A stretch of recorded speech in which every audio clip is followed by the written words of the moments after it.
आर्थिक पक्ष से कमज़ोर व्यक्ति बहुत ज़्यादा परेशान हो जाता है।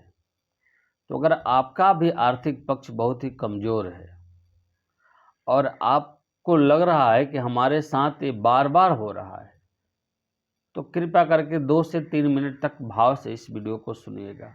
इसमें कुछ ज़रूरी बातें मैं आपको बताने के लिए जा रहा हूँ, जो आपको आर्थिक पक्ष को मजबूत करेगा और आपको आर्थिक स्थिति को अच्छा कर देगा। आर्थिक पक्ष से परेशान व्यक्तियों के लिए स्पेशल ये वीडियो है, इनको सुनिएगा। राम जी के जीवन में भी कुछ ऐसा समय आया जो समय में राम जी के पास बहुत अच्छा धन संपत्ति नहीं कहा जा सकता है। कन्हैया के जीवन में भी कुछ ऐसा समय आया, महात्मा बुद्ध के जीवन में भी आया, तुलसी जी के जीवन में भी आया, अनेक प्रकार के लोगों के, अनेक राजाओं के जीवन में भी ऐसा समय आया।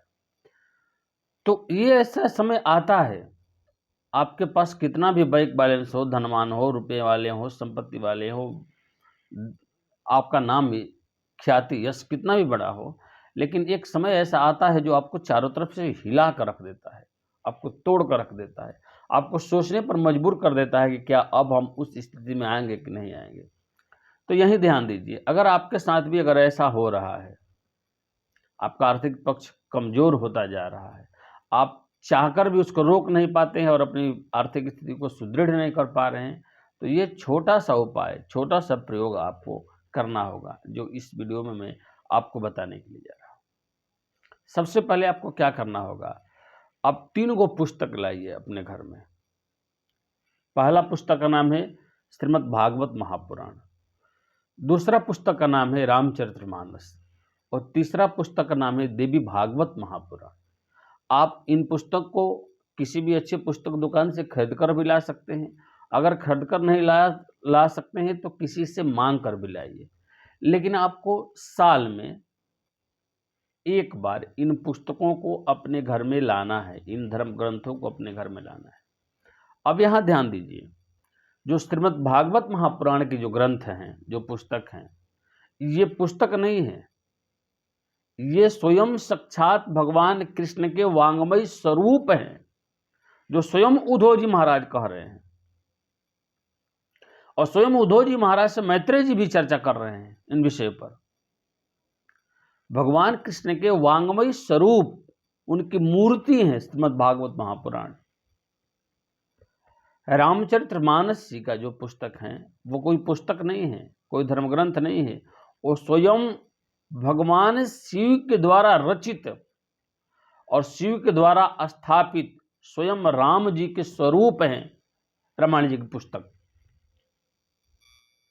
जो देवी भागवत की पुस्तक आप लेकर आ रहे हैं, देवी भागवत का वो पुस्तक ग्रंथ नहीं, वो स्वयं भगवती स्वरूपा आदि शक्ति का एक वांग्मय स्वरूप है, देवी भागवत महापुराण।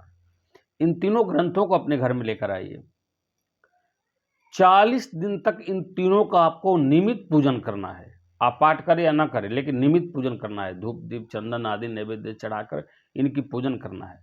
ऐसा आपको लगना है कि मैं राम जी का पूजन कर रहा हूँ, मैं ठाकुर जी का पूजन कर रहा हूँ, मैं भगवती का पूजन कर रहा हूँ। इसके बाद आप जिनके यहाँ से पुस्तक को लाए हैं उनको आप दे दीजिए।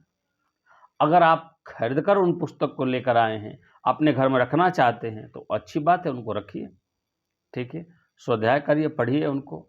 और नहीं तो अगर आप नहीं रखना चाह रहे हैं तो उन पुस्तक को पढ़ने वाले उस तरह के जो व्यक्ति आपको दिखाई दे रहे हैं, उन पुस्तकों का आप दान कर दीजिए। इतना मात्र करने से आपके जीवन में कभी भी आर्थिक स्थिति आपका कमज़ोर नहीं होगा और आर्थिक पक्ष आपका सुदृढ़ होगा, आर्थिक स्थिति आपकी हमेशा अच्छी रहेगी और ठाकुर जी की, राम जी की और भगवती जगदम्बा कृपा आपके ऊपर बनी रहेगी। वीडियो में किसी भी तरह की जानकारी और सलाह परामर्श के लिए जो नीचे नंबर हमारा दिया गया है सामने डिस्क्रिप्शन बॉक्स में, वहां आप जाकर मुझसे संपर्क कर सकते हैं। नारायण।